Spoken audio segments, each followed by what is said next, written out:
Boa noite a todos. A página do livro Caminho, Verdade e Vida é de Emmanuel. Amas-o bastante? Perguntou-lhe terceira vez: Simão, filho de Jonas, amas-me? Isso está em João, capítulo 21, versículo 17. Aos aprendizes menos avisados, é estranhável que Jesus houvesse indagado do apóstolo por 3 vezes quanto à segurança de seu amor. O próprio Simão Pedro, ouvindo a interrogação repetida, entristecera-se, supondo que o mestre suspeitasse de seus sentimentos mais íntimos. Contudo, o ensinamento é mais profundo. Naquele instante, confiava-lhe Jesus o ministério da cooperação nos serviços redentores. O pescador de Cafarnaum ia contribuir na elevação de seus tutelados do mundo. Ia apostolizar, alcançando valores novos para a vida eterna. Muito significativa, portanto, a pergunta do Senhor nesse particular. Jesus não pede informação ao discípulo, com respeito aos raciocínios que lhe eram peculiares. Não deseja inteirar-se dos conhecimentos do colaborador, relativamente a ele. Não reclama compromisso formal. Pretende saber apenas se Pedro o ama, deixando perceber que com o amor as demais dificuldades se resolvem. Se o discípulo possui suficiente provisão dessa essência divina, a tarefa mais dura converte-se em apostolado de bênçãos promissoras. É imperioso, desse modo, reconhecer que as tuas conquistas intelectuais valem muito, que tuas indagações são louváveis, mas, em verdade, somente serás efetivo e eficiente cooperador do Cristo se tiveres amor. Que todos nós possamos, aos poucos, aprender a amar até chegar ao amor universal, que é o que o Cristo espera pacientemente de nós. Boa palestra a todos. Nesse instante, vamos nos entregar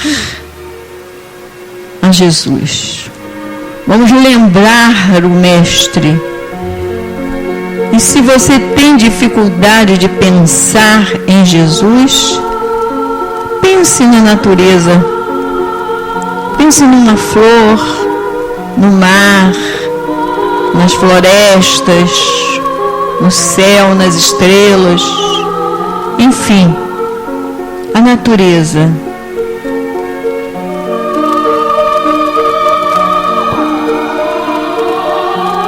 Senhor Jesus,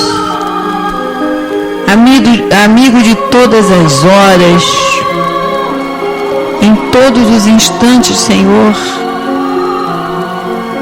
lembramos de Ti, nos ligamos a Ti, Senhor. Nesse instante, aqui estamos reunidos, um grupo de filhos Teus, com o desejo, Senhor, de buscar a paz íntima, a cura para seus males.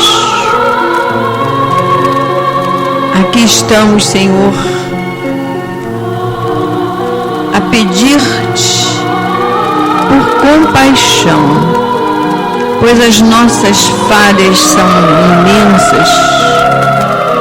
Erramos quando desejamos acertar. Temos culpa quando nos distraímos e falhamos. Por isso te pedimos perdão. Mas, Senhor, quantos enfermos estão à espera do socorro, ouvindo de Ti através desses espíritos amigos que trabalham aqui conosco. A nossa caixinha de enfermos sobre a nossa mesa de trabalho.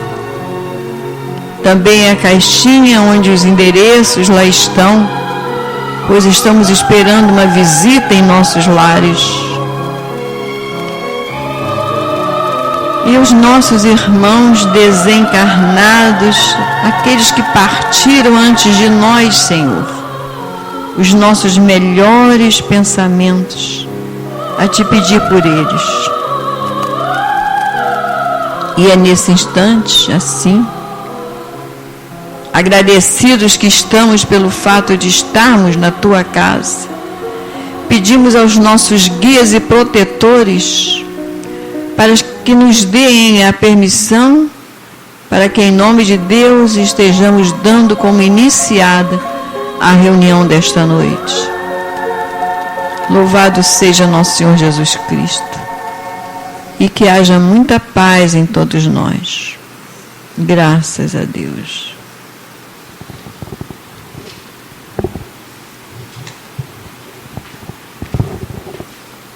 Teremos o estudo da noite hoje com o nosso companheiro Mário Cury.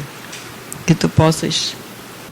Graças a Deus, que a paz de Jesus esteja entre nós e que as nossas primeiras palavras sejam de agradecimento a Deus pela oportunidade do trabalho no bem, bem como de agradecimento à espiritualidade amiga pela possibilidade de estarmos aqui usando a palavra para divulgar a doutrina espírita. Então, o tema separado hoje pedindo para eu ajustar aqui o microfone. Assim? Mais perto? Tá bom? Então, o tema que me foi apresentado para a nossa reflexão foi um estudo que consta do livro Renovando Atitudes, ditado pelo espírito Hamed, ao médium Francisco Espírito Santo Neto, que tem como tema amar, não sofrer. E o espírito Hamed traz em suas reflexões uma série de considerações que nos remetem primeiro a por que nós sofremos, de onde nós tiramos a ideia da necessidade do sofrimento para a evolução. Dizem até que os espíritas gostam de sofrer, né? Há uma voz que diz, vocês espíritas adoram o sofrimento. Não, é diferente, nós compreendemos o sofrimento. Mas há até espíritos, e foi mais de um, que já deram mensagem dizendo que a dor, muitas vezes, é inevitável, mas o sofrimento é opcional. Porque diante da dor, podemos ter diversas atitudes. E só vai realmente ter efeito dependendo, o sofrimento só vai ser sofrimento realmente a dor, dependendo da nossa atitude. Eu lembro sempre, com essa questão da dor, uma companheira lá do Centro Espírita Leon Denis, que eu não sei se ela fala aqui, eu acho que ela também faz palestra aqui, a Deusa Nogueira. E a Deusa, ela teve uma perda que os espíritos consideram até legítima, um filho adolescente que foi assassinado. E ela reagiu dentro do seu conhecimento espírita muito bem. Ela, no dia seguinte ou 2 dias depois, estava fazendo palestra, continuou indo aos trabalhos e nós percebimos que ela estava abatida, mas ela, em momento algum, ela se desesperou. E aí diziam assim para ela, olha, isso aí que você está vivendo é uma ilusão, depois a ficha cair, você vai se desesperar. Mas ela não se desesperou até hoje. Ela, inclusive, dizia, olha, a dor é doída, mas não precisa ser doida. Claro que ela sofreu. Claro que ela teve dificuldades.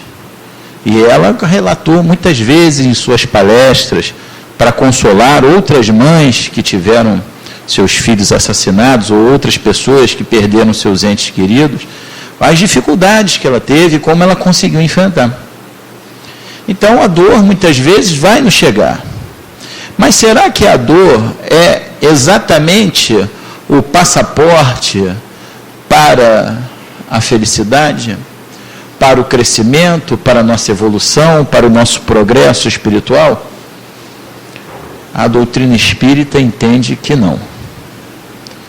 Ela pode ser uma opção. Ela pode ser um dos recursos, mas em realidade, o passaporte para a evolução espiritual é o amor. Mas por que então essa confusão de que o amor ele leva muitas vezes até o sofrimento? Eu tenho um amigo que diz: não, eu blindo meu coração porque eu não quero sofrer. Eu fico assim isento da dor. Eu consigo me afastar de qualquer sentimento mais profundo para que eu possa não sofrer. Há realmente essa confusão. Por quê? Na mensagem, o Espírito Hamed explica que culturalmente, nós vamos lembrar aí que culturalmente para nós ao longo das diversas encarnações que nós tivemos. Culturalmente, havia lá, já desde a mitologia do Egito, a guerra entre Osíris, lá, os 7 Horus. Depois, na mitologia grega, lá, a confusão entre Netuno e Júpiter, com atos de vingança recíprocos. Depois, no próprio Velho Testamento, uma referência de que a mulher teria o amor pelo filho, mas esse amor teria que ter a dor do parto. E depois ainda a lei de Talião, que teria o significado de pagar na mesma moeda, que para a época, diga-se de passagem, já foi um grande avanço. O olho por olho, dente por dente, naquela época já foi um grande avanço. Porque era o seguinte: me fez mal, eu vou pegar o meu inimigo, dizimá-lo, matar a família toda, acabar com o seu patrimônio e vou pegar a terra dele e salgar para não nascer nada na terra. Era com ele e com mais quem fosse do lado dele. Então, o olho por olho, dente por dente, naquela época, já era uma limitação da vingança, porque ainda não era possível o amor, então pelo menos limita a vingança. Vamos deixar aqui limitado, só devolver o que foi feito. E, posteriormente, Jesus, explica o Espírito na sua mensagem, revogou a lei de Talião, dizendo lá no Sermão da Montanha: aprendeste o que foi dito, olho por olho, dente por dente. Eu, porém, vos digo, não resistais ao mal que vos querem fazer. Se lhe baterem na face direita, oferece também a esquerda. Se quiserem lhe tomar a capa, oferece também a túnica. Se quiseres que dê 1000 passos, dê antes 2000 passos. Não resistais ao mal que te querem fazer. Não negueis aos que querem te tomar emprestado. Olha só que coisa importante, querem te tomar emprestado. É uma visão de segmento da vida. Mas, por que então Jesus revogou a lei de Talião? Embora ela esteja em voga para limitar os corações ainda voltados para a vingança. Porque ele decretou a lei do amor. Jesus veio ao tempo que precisava lançar a pedra fundamental do amor paternal e veio explicar: olha, é assim. O Velho Testamento não mais fazia efeito. Havia muitas filosofias, muitas crenças pagãs. E ele precisava conduzir a humanidade. Então, o governador do planeta, que nada tinha a aprender, nada tinha para pagar, nada tinha que sofrer, por amor, veio nos exemplificar. Escolheu dar o exemplo de que não há para o espírito encarnado a menor necessidade de nada material para sua evolução. Não disse para sobrevivência, disse para evolução. E aí, escolheu nascer entre o povo judeu. Está certo que era o único povo monoteísta da época. Sim, o povo judeu escolhido. É o escolhido porque era o único que acreditava no único Deus. Mas tinha outros requisitos. O povo judeu era subjugado pelo povo romano, por Roma. Ele escolheu nascer numa família pobre, teve um ofício modesto e viveu toda a sua vida sem nenhum bem material. Por quê? Porque ele queria demonstrar que ele venceu o mundo e que nós também poderíamos vencer. E trouxe a visão do Deus Pai, do Deus de amor. Não mais aquela visão que se tinha do Deus punidor, do Deus vingador. Essa é até a dificuldade que tem até hoje os judeus de aceitar Jesus como Messias, porque eles aguardavam, segundo as Escrituras, segundo o Velho Testamento, o Deus que ia trazer a vitória ao exército de Israel, ia trazer a vitória ao povo de Israel. E trouxe. Eles só não compreenderam que tipo de vitória era. Não era vitória material, era vitória espiritual. E aí então Jesus impõe como condição não a dor, e sim o amor. Mas nós temos dificuldade de compreender esse amor. Porque a primeira coisa que nos vem à cabeça, dependendo da nossa idade, ou vai ser o amor entre os sexos opostos, ou o amor decorrente dos laços consanguíneos. Essa é a primeira coisa que vem. O amor entre o homem e a mulher, ou o amor ligado à sexualidade, ou o amor entre os parentes. Mas será que é isso mesmo que Jesus quis dizer? Será que é esse o foco do amor? Nós não compreendemos ainda esse amor. Aí está a lição, né? Jesus perguntando para Pedro: Pedro, tu me amas? Pedro: amo, Senhor. Aí pergunta de novo: Pedro, tu me amas? Amo, Senhor. Pedro, tu me amas? Ele: amo, Senhor, então apacenta minhas ovelhas. E aí Pedro não entendeu nada do que significava essa pergunta, né? Não era aquele amor que ele estava sendo testado. Era para saber se ele ia dar continuidade à obra. Em outro momento, me parece que nesse mesmo dia, Pedro fala para Jesus: Jesus, eu lhe amo. Senhor, mestre, eu lhe amo. Eu vou contigo até onde tu for. E Jesus fala para ele: Pedro, hoje mesmo, antes do galo cantar, irás me negar 3 vezes. E Jesus deixou de amar Pedro por causa disso? Jesus deixou de amar Judas porque lhe entregou na mão dos inimigos? Não, não deixou. Há salvo engano, no livro Religião dos Espíritos, acho que é esse, há uma mensagem de Emmanuel que diz que o primeiro ato de Jesus, quando deixou o corpo, foi buscar Judas no umbral. Foi o primeiro ato de Jesus. Foi buscar Judas no umbral. E Judas, nós temos notícia, já está bem evoluído. Judas, se tem notícia de uma encarnação dele, está em mais de 2 livros, que a penúltima encarnação dele conhecida foi como Joana d'Arc. E a última teria sido, foi revelação de Divaldo Pereira Franco, numa palestra feita no Centro Espírita André Luiz, transfigurado com o Dr. Bezerra de Menezes, que a última encarnação de Judas teria sido como Madre Teresa de Calcutá. Então, esse espírito recebeu o benefício do amor de Jesus.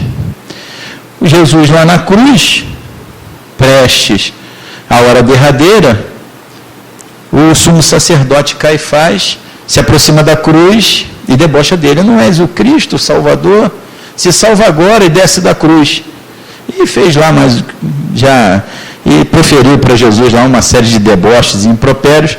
E quando ele virou as costas, Jesus pronunciou a célebre frase: Senhor, perdoai-os, eles não sabem o que fazem.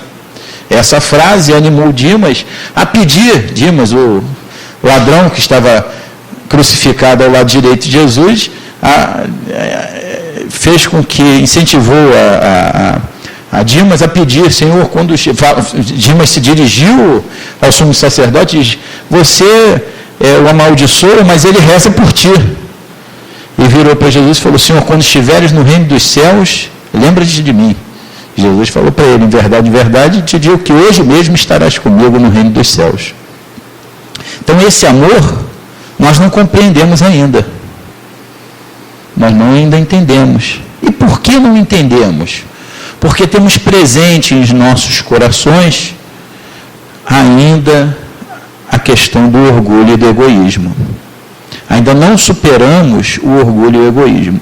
E a doutrina espírita está destinada a trazer o conhecimento sobre esses dois vícios, para que bem compreendido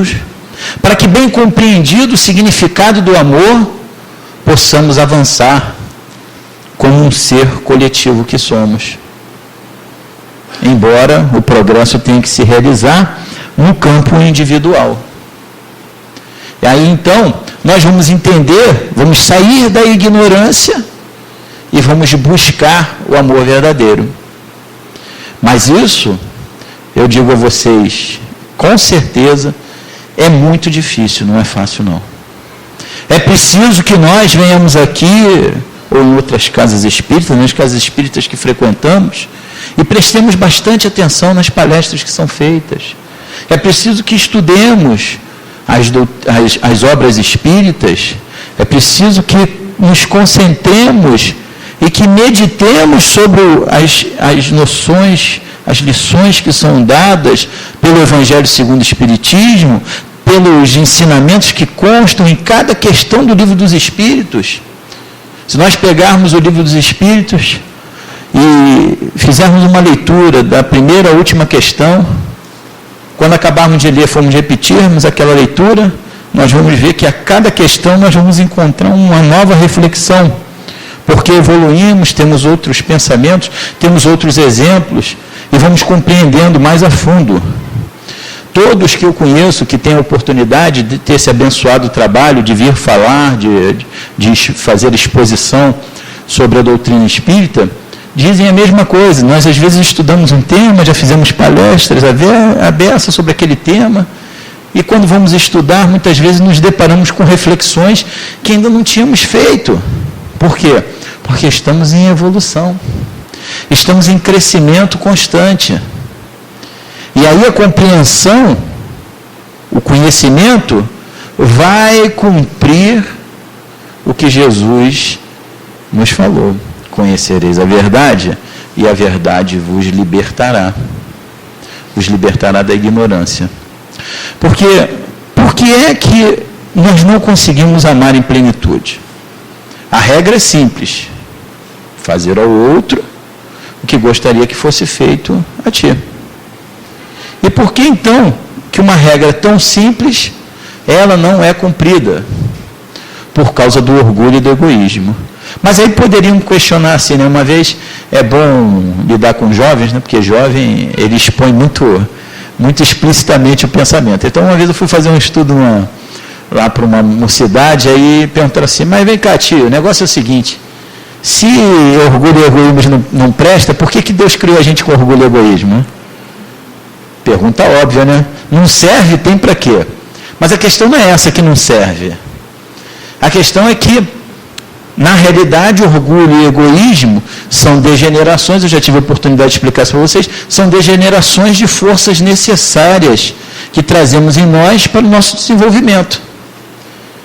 Nós passamos pelos diversos reinos, passamos pelo reino mineral, passamos pelo reino vegetal e pelo reino animal. Não como espíritos, mas como princípio inteligente.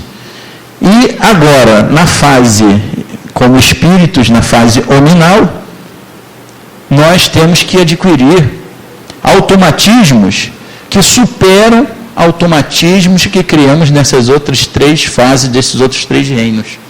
Então, no reino mineral, criamos os automatismos de aglutinação. No reino vegetal, de sensibilidade. No reino animal, desenvolvemos os instintos. necessários à proteção da espécie, da sobrevivência, da perpetuação da espécie.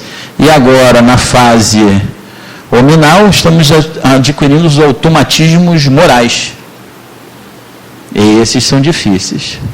E aí, então, nós temos forças, que elas são necessárias ao nosso crescimento, mas que nós ainda não temos equilíbrio para usá-las devidamente e degeneramos essas forças. Então, por exemplo, precisamos da autoestima, precisamos do instinto de conservação, precisamos do autoestima, o instinto de conservação e a autoconfiança. Mas quando degeneramos essas forças, elas deixam de ser forças necessárias ao nosso crescimento e se transformam em vícios. A autoconfiança em exagero degenerada vira orgulho, a autoestima vaidade e o instinto de conservação o egoísmo.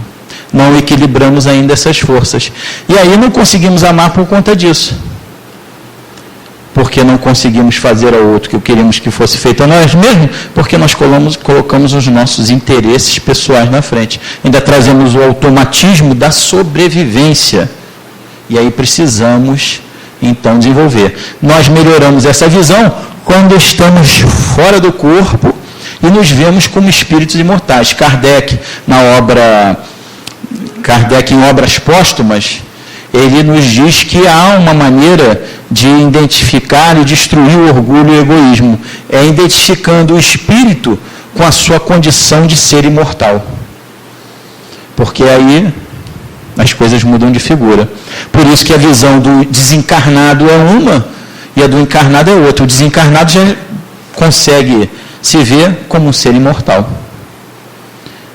Já o encarnado, ele luta sempre pela sobrevivência. Nasce em contagem regressiva e precisa dos elementos materiais para sobreviver. E aí começa a luta, que deveria ser boa, deveria ser o bom combate.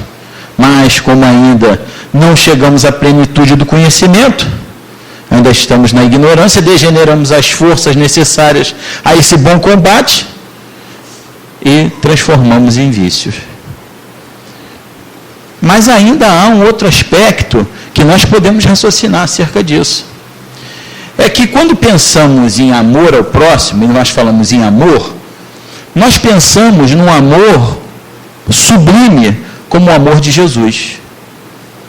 Há mesmo a figura que a gente pode lembrar e que muitos de nós tivemos na casa, era muito natural na casa dos avós, né? Que é a figura do Sagrado Coração. Jesus é aquele coração assim, né? Resplandecente. Aí então pensamos assim no amor sublime feito de Jesus. Mas Jesus deu uma regrinha básica, fazer ao outro que eu gostaria que fosse feito a si mesmo. Mas nós estamos pensando sempre em algo grandioso, quando na realidade é o cotidiano, é o dia a dia. Aí que entra a parte difícil, porque nós estamos com pressa. Nós vivemos num mundo em transformação dos meios de comunicação, que nos trazem uma quantidade grande de informação com as quais ainda não temos a capacidade de lidar, estamos aprendendo ainda, e que acaba tornando a vida estressada. Então está todo mundo com pressa. E aí como é que eu vou ser, né, generoso com o outro? Como é que eu vou amar o outro? Eu estou com pressa. Como é que eu vou dar passagem no trânsito? Como é que eu vou fazer uma gentileza? Muitas vezes a gente abre a porta do elevador e pede a pessoa, e convida a pessoa, pode entrar. E a pessoa passa e não fala nada, né? Não que a gente esteja fazendo pelo obrigado, né? Mas seria um respeito, né? Então, as pessoas não estão compenetradas nisso. É preciso, então, prestar atenção. Prestar atenção. Para que a cada ato nós demonstremos o amor, que podemos traduzir assim também, em respeito ao outro. Mas não conseguimos fazer isso. Quando eu digo não conseguimos, eu estou me incluindo também, né? Porque, na realidade, geralmente os palestrantes são cara de pau, entendeu? Porque é todo mundo igual, né? Não tem ninguém melhor que o outro, né? Se fosse muito bom, estava em outro planeta já evoluído, não estava aqui, né? E tem que falar bastante, que é para ver se ouve, para ver se o ouvido escuta bastante e grava, né? Mas, vocês já viram? Vou dar um exemplo fácil, né? Pelo menos comigo, eu sou muito tentado sempre. A gente chega no shopping, o shopping está cheio. E você está com pressa. E tem aquela vaguinha lá do cadeirante. Ou então aquela vaguinha lá do idoso. Né? Dá uma vontade danada de parar, né? Pô, é rapidinho. Né?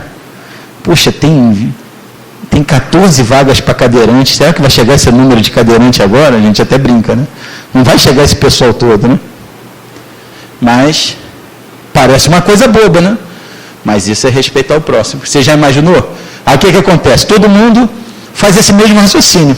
Tem 14 vagas, não vai chegar esse número de cadeirante agora. Aí vão sendo ocupadas as vagas, vão sendo ocupadas. No final não tem mais nenhuma vaga para o pessoal que é deficiente. E aí chega um deficiente, que às vezes chega, eu já assisti, e as vagas estão ocupadas. E ele precisa daquela vaga larga para poder abrir a porta e sair do carro. E aí a gente não respeitou lá a condição especial do companheiro. Isso aí é amor ao próximo. A gentileza é amor ao próximo, a compreensão é amor ao próximo. A possibilidade de olhar o outro com um olhar compassivo, de compreensão, é amor ao próximo. Mas o nosso automatismo qual é? É sempre o do julgamento. Então, uma vez, ajudava eu, um amigo, uma pessoa que estava caída. Um senhor caído lá. E aí, quando estava levando, gritando de lá, né? Para mim e para um amigo, né? Não ajuda não, vocês vão se sujar, é bêbado. Então, quer dizer que a pessoa tem uma dificuldade, já tem uma dificuldade que é alcoólatra, para deixar caído no chão? Como é que é isso? É um raciocínio ainda de quem ainda não aprendeu a amar. Aí depois, nós fomos lá fazer o que tínhamos que fazer, voltamos, ele estava caído de novo. Aí fomos levantar outra vez, eu não disse que não ia adiantar nada. Mas a questão não é se vai adiantar ou não vai adiantar. A questão é como é que você lida com o sentimento com relação a isso. Você acha normal passar na rua e ver as pessoas morando na rua? O nome disso é indiferença. Bom, realmente não dá para você colocar todo mundo e levar para sua casa, a gente até compreende isso. Mas a questão não é se você vai fazer isso ou não. A questão é como você olha aquela situação. Você olha, não tem nada para fazer? Tem sim. No mínimo você pode fazer uma prece, pedindo a Deus que ampare aqueles espíritos naquela prova difícil, ou naquele sofrimento. Você não está na indiferença. Claro que não pode ser por obrigação. Uma vez escutei ele falar que eu tenho que fazer a prece. Aí já pronto, acabou, anulou tudo, né? Mas a questão é de como você olha as situações. Aí que vem o respeito. Essa questão, esse ponto delicado é que nós temos que nos policiar. É sobre isso que Jesus queria, era isso que Jesus queria de nós. Então, quando Jesus perguntou lá 3 vezes a Pedro se Pedro o amava, ele sabia já o que Pedro conhecia, sentia por ele. Ele tinha conhecimento, até porque ele enxergava as pessoas de uma maneira que nós ainda não conseguimos enxergar. Mas ele enxergava além. Ele percebia plenamente as vibrações. Mas a questão é, até quando? Até como? E é isso que é aguardar de nós. Como é que nós amamos? Como é que nós nos portamos diante da situação? Aí vale lembrar a recomendação do Espírito Pascal no Evangelho segundo o Espiritismo, capítulo 11, item 12. Então diz assim, o Cristo não se aborrecia com ninguém. Quem quer que o procurasse era bem atendido. A prostituta, a mulher adúltera, o ladrão, o cobrador de impostos, nunca temeu que sua reputação fosse abalada. Quando então o tomareis como exemplo das vossas ações? Se a caridade reinasse na terra, o mal não teria mais lugar. E então o mal se sentiria deslocado em toda parte e desapareceria. Ficai bem certo disso. A necessidade então de nós trabalharmos o verdadeiro amor nos nossos corações. Trabalharmos, porque não vamos conquistar nessa encarnação não. Podemos até nos adiantar bastante, mas ainda não vamos ter a possibilidade de conquistar nessa encarnação. Mas a doutrina espírita vem nos trazer que papel? O papel do esclarecimento. Porque sabemos que a evolução do espírito, ela se dá em duas asas que devem se equilibrar. Geralmente, primeiro no aspecto intelectual, que é o do conhecimento, da compreensão, e posteriormente no aspecto moral, que é onde então os sentimentos já estão trabalhados. Aliás, quanto aos sentimentos, o espírito Lázaro, também no capítulo 11, ele nos fala de uma maneira muito interessante quanto aos sentimentos. Ele diz assim, olha, o amor resume inteiramente a doutrina de Jesus, porque é o sentimento por excelência, e os sentimentos são os instintos elevados à altura do progresso alcançado. Então, quando desenvolvemos os sentimentos, nós elevamos aquele sentimento primitivo, que é o do instinto, a um progresso. Então, precisamos direcionar para os sentimentos. E, como disse a vocês, não é nada tão sublime, é começar pelo respeito ao próximo. Pelo respeito, às vezes, até de quem está dentro de casa conosco.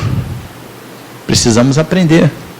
Porque no lar, é lá no cadinho do lar, que se conhece, uns conhecem melhor os defeitos dos outros, né? Então, o nosso parente sabe direitinho, aquele que convive com a gente, sabe direitinho como é que é o nosso defeito, né? Vai lá em casa perguntar para minha esposa como é que eu sou defeituoso. Ela sabe direitinho todos os meus defeitos. Por quê? Porque é quem convive mais comigo. Lá no lar, então, nós vamos ter os nossos companheiros de jornada que sabem dos nossos defeitos, assim como nós sabemos dos dele.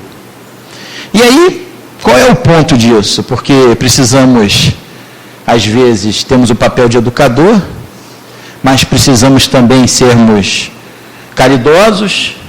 Há então um ponto que equilibra tudo isso, que é o do respeito. Conhecemos a dificuldade do outro, temos às vezes até que sinalizar para o outro de sua dificuldade, mas devemos fazer isso tudo com respeito e com o desejo do progresso, sem colocar o nosso interesse. Porque muitas vezes, assim, queria tanto que fulano fosse assim, né? Essa palestra era para minha sogra escutar, né? Que é para minha esposa escutar, era para o meu filho escutar, era para o meu irmão. Por quê? Porque queremos que o outro seja de acordo com as nossas conveniências. Muito bom, né? Aí eu faço o que eu quero e o outro concorda com tudo. Mas na realidade, tanto o outro quanto nós necessitamos nos aprimorarmos. Esse reconhecimento das necessidades recíprocas é que vai desenvolver o respeito. Então, muito importante o autoconhecimento. Ou saber escutar a crítica com elevação. Saber escutar a crítica com equilíbrio. Pode ser que até outras vezes, porque também tem um interesse pessoal, o elemento do interesse pessoal, exagere na sua crítica. Mas com certeza você pode tirar uma parte, que tem outra ali que é legítima. Tirando a parte do interesse pessoal dele, vai ter sempre uma parte legítima. E aí, trabalharmos, né? Bom, não devo mais agir assim. E começarmos, então, esse trabalho de conscientização, para tirarmos tudo da explicação, do racional, e conseguirmos um dia levar de maneira equilibrada, né? Que esse é o ponto importante, para o emocional. Aí sim, aí começaremos a nossa jornada verdadeira de evolução. Mas estamos trabalhando e vamos chegar lá. E a doutrina espírita é a doutrina esclarecedora. Por quê? Porque não coloca a culpa em ninguém. Se você sofre, é uma opção sua. Muitas vezes é difícil, nós sabemos. Há situações complexas. Mas o que você faz diante dessa situação? Chuta o balde? Tem um amigo que falou assim, estou aguentando mais, já comprei até um balde de alumínio, grandão, para quando chutar fazer bastante barulho, né? E aí você vai chutar o balde quantas vezes? Porque a situação vai voltar, é da sua prova. Se não voltar nessa, volta na outra. Aí uma vez, eu estava escutando a mensagem do Espírito Antônio de Aquino, Espírito muito amoroso. Tão amoroso que ele tem aquela saudação assim, né? Que o amor único de Deus inspire todas as almas para o bem. E aí, escutando uma mensagem psicofonada dele, e ele dizia assim: quando vocês querem crescer e deixam a prova de lado, e realmente desejam o crescimento, nós providenciamos uma prova mais difícil para que vocês não percam o rumo. Né? Aí a gente não sabe se fica feliz ou chora com isso, né? Porque realmente é a ajuda dos espíritos, porque aquela prova tem uma finalidade. O problema que nós enfrentamos, ele tem a finalidade de nos fazer crescer. E não adianta chutar o balde que ele vai voltar. Porque nós é que escolhemos. E mais, por que ele vai voltar? Porque nós temos um imãzinho que vai atrair.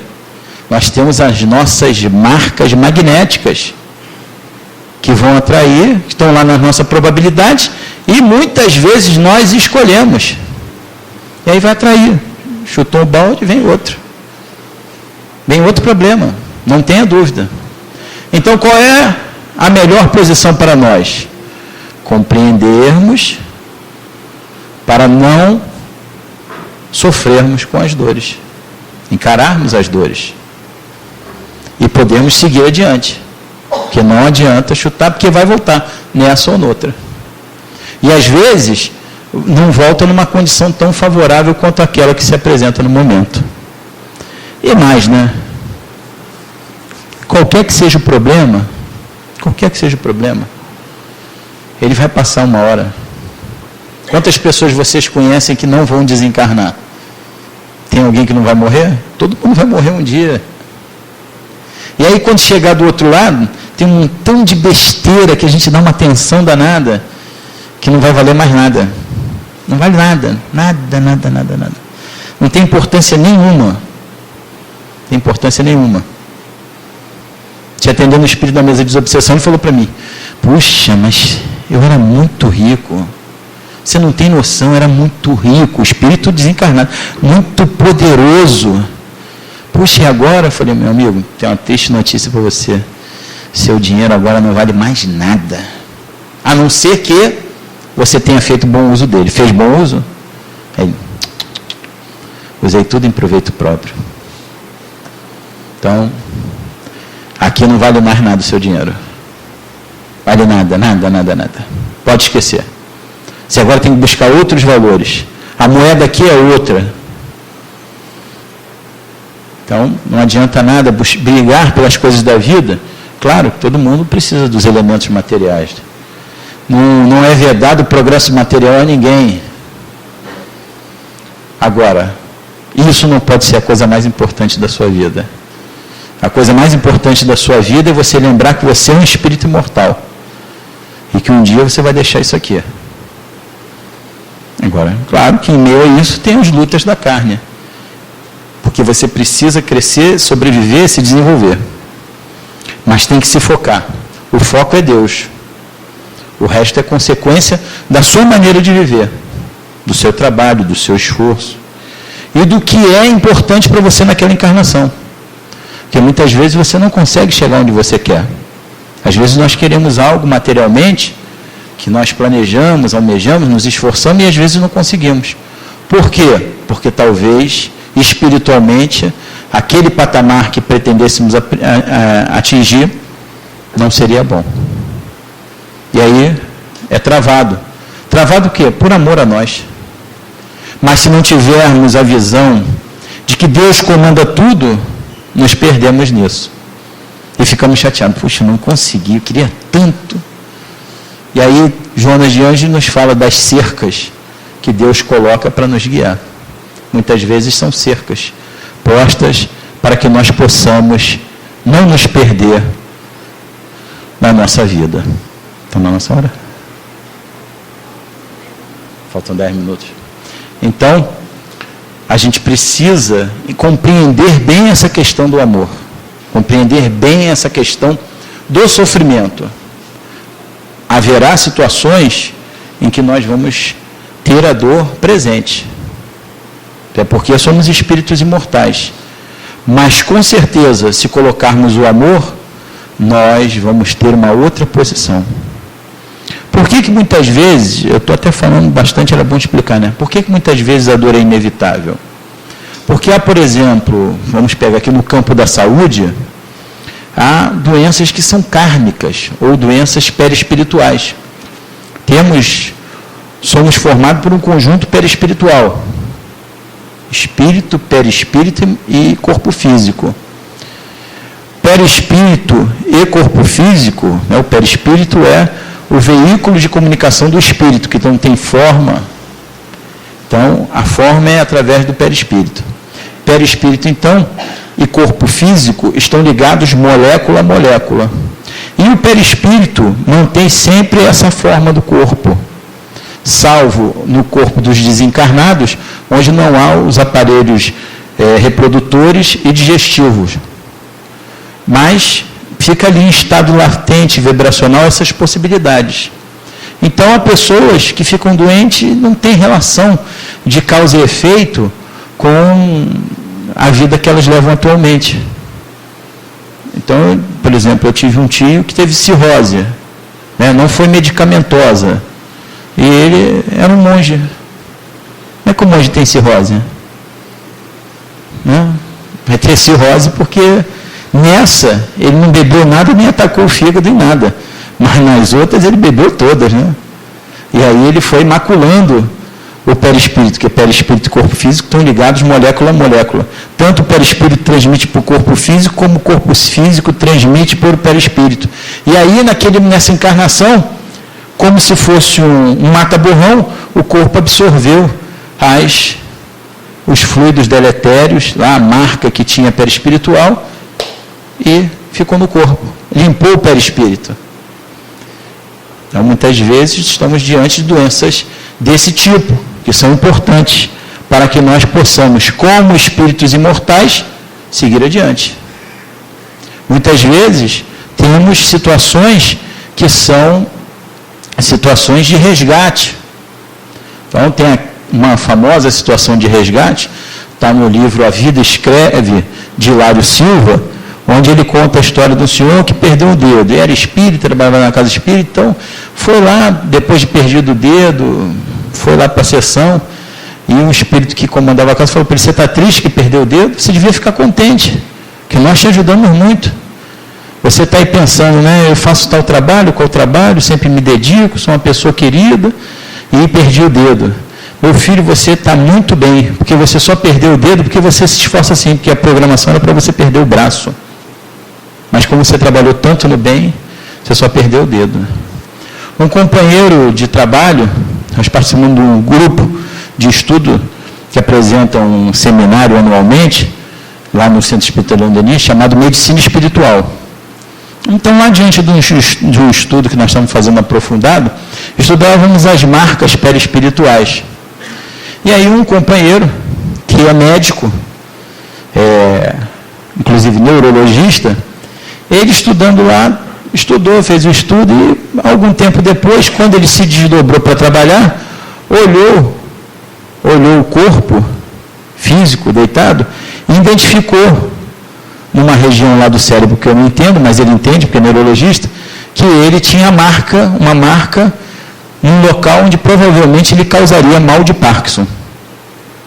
E aí, depois dele ter visto isso, uns meses depois, ele começou a ter alguns tremores. Até que o guia da casa disse para ele assim: meu filho, você viu, porque você tem um conhecimento médico associado ao conhecimento espiritual, você viu uma marca que realmente você tem. Mas ela não era para despertar agora, porque você está atuando no bem. Então, ela não teria utilidade agora, essa prova. Então, nós estamos deixando, para se for necessário, para o final da vida. Para de pensar nisso que você vai parar de ter esses tremores esporádicos, né? E foi assim mesmo que ele fez, parou de dar atenção a isso e pararam os tremores. Porque, na realidade, não teria utilidade agora, diante das inúmeras tarefas do bem que ele faz, que ele tivesse aquela doença. Então, como o guia falou, talvez vá ficar para o final da encarnação dele, porque ele ainda é uma pessoa relativamente jovem. Então, é assim que Deus age. É uma dor? É uma dor que vai vir.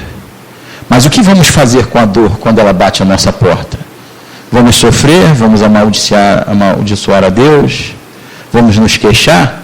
Ou vamos entender que somos espíritos imortais em evolução, necessitando do aprendizado, da educação?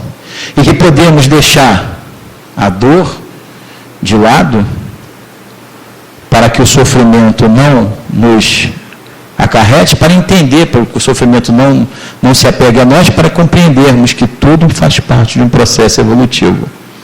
Então vamos ter a dor, mas vamos encarar a dor como um processo de educação de Deus.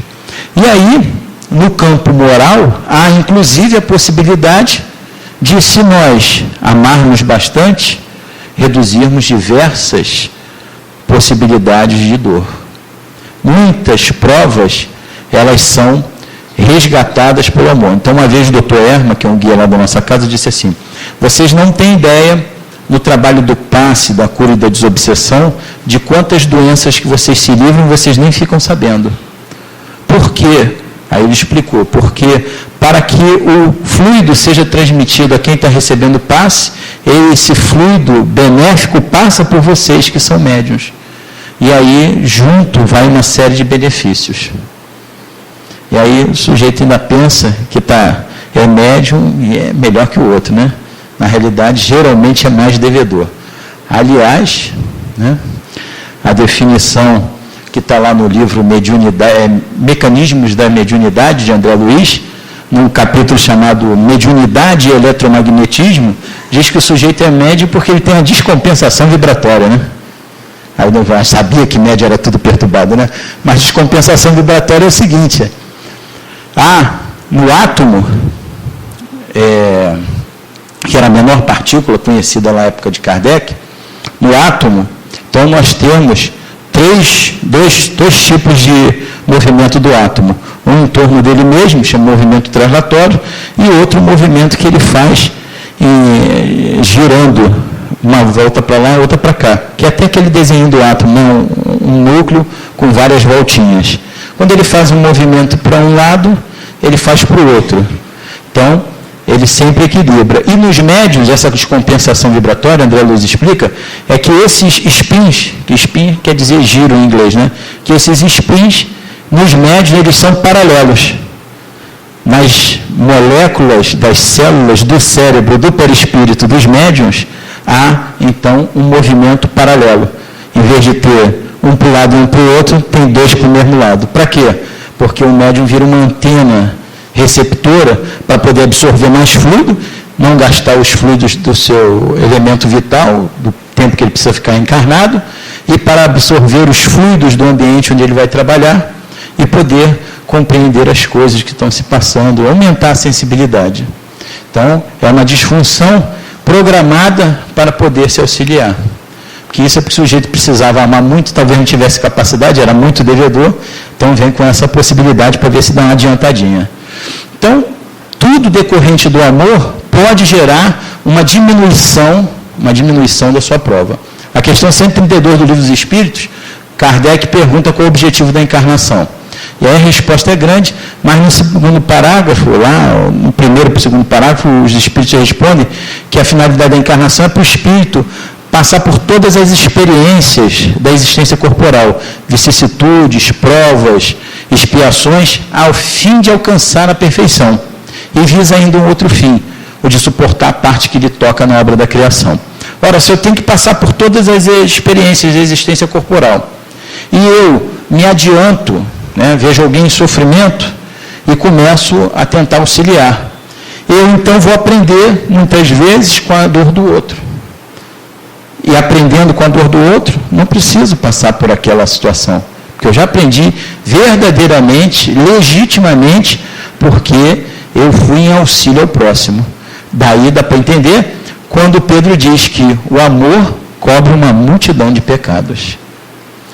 Mas devemos amar porque vai ser o ponto de equilíbrio da sociedade humana. Vai ser o ponto de equilíbrio para que a paz reine. E é fácil de entender. Você imagine se houvesse um pacto mundial que daqui para frente ninguém vai fazer ao outro que não gostaria que fosse feito a si. Não teríamos mais problema nenhum. Mas ainda não conseguimos. Mas quem está se movimentando, um dia vai conseguir. Mesmo que ainda pareça difícil. Há uma mensagem do Espírito Sanson, também no Evangelho segundo o Espiritismo, no capítulo 11, na Lei de Amor, salvo engano é no item 10, que ele diz assim, olha, vocês já se modificaram muito, se modificaram de tal forma que hoje aceitam, sem nenhuma dificuldade, diversas ideias de fraternidade, de auxílio ao próximo, de amor, que outrora não aceitavam. Ora, daqui a 100 anos, outras tantas ideias mais avançadas estarão presentes em vossas cabeças que hoje não podem ser aceitas. E é assim que nós vamos crescendo. Então, meus amigos, a importância da dor, a dor vai ter a sua importância? Vai. Ela é um sinalizador, né? Até a dor física. Para que serve a dor física?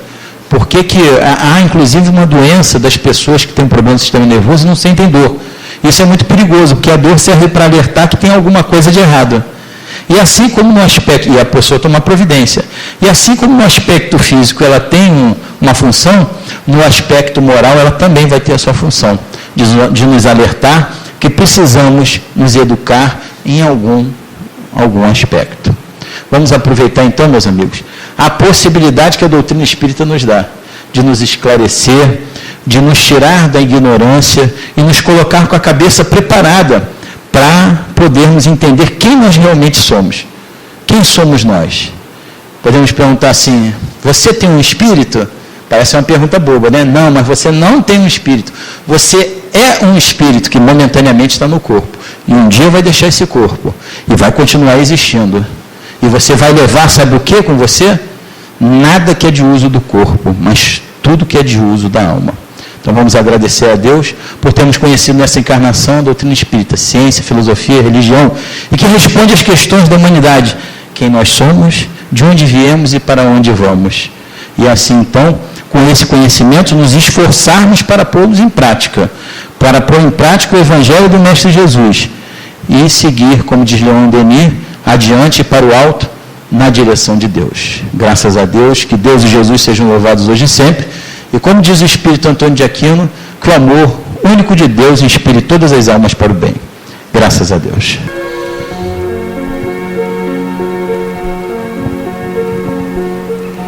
Graças a Deus, graças ao Mestre Jesus. Nesse momento, Mestre Jesus, em que encerramos uma fase do trabalho desta bendita Casa Espírita, ponto de luz para o teu amor, ponto de luz de socorro da espiritualidade, aos corações encarnados que aqui procuram consolação e esclarecimento, e aos corações desencarnados que aqui são trazidos para serem socorridos. Nesse momento, Mestre Jesus, nós queremos elevar o pensamento a Ti, para Te dizer o quanto somos gratos pelo Teu Evangelho, pela Tua vinda amorosa à Terra, para nos nortear, para nos ensinar, para nos conduzir na áspera escalada da montanha do bem, rumo ao Pai, onde precisamos nos despojar das nossas dificuldades, precisamos nos despojar das nossas vaidades, precisamos, Mestre Jesus, nos despojar de tudo aquilo que nos interessa, não nos interessa como espíritos imortais que somos. Quantas dificuldades para a prática, para a compreensão. Mas o teu coração generoso está sempre presente. Tu, Mestre Jesus, sempre de braços abertos nos aguarda para a nossa decisão. envia sempre um mensageiro que cuida de nós. Aquele Espírito bondoso, conhecido vulgarmente como anjo guardião, que nos acompanha antes do berço e após o túmulo, sempre nos guiando na senda do bem, nunca se desinteressando pelo seu tutelado, sempre pronto a ajudar, porque se caímos, ele sabe que é momentâneo e que a nossa destinação é a felicidade. Tu, Mestre Jesus, permitiu a vinda da bondosa, da esperançosa doutrina espírita que vai resgatar o teu Evangelho de maneira pura, para que possamos compreender toda a potência latente em nós como espíritos imortais, de tal maneira que um dia, qualquer que seja a dificuldade que atravessemos, qualquer que seja o problema que enfrentemos, possamos dar graças a Deus. Para que um dia, até mesmo na hora derradeira, no momento de entregarmos o corpo físico à terra, possamos calmamente dizer: vou para o Pai. Que o amor de Deus ampare a todos os corações. Que o teu coração generoso, Mestre Jesus, e a tua paz possa estar presente em todos aqui. E que possamos assim, então, te louvar e agradecer por tudo que colhemos, que aprendemos e que recebemos nessa noite de estudos e de paz. Abençoa, Mestre Jesus, a continuidade do trabalho que se dará e que todos possam retornar em paz aos seus pontos de origem, sempre lembrando que Deus é um Pai amoroso que aguarda que nós o busquemos para que nós possamos sermos mais felizes. Graças a Deus.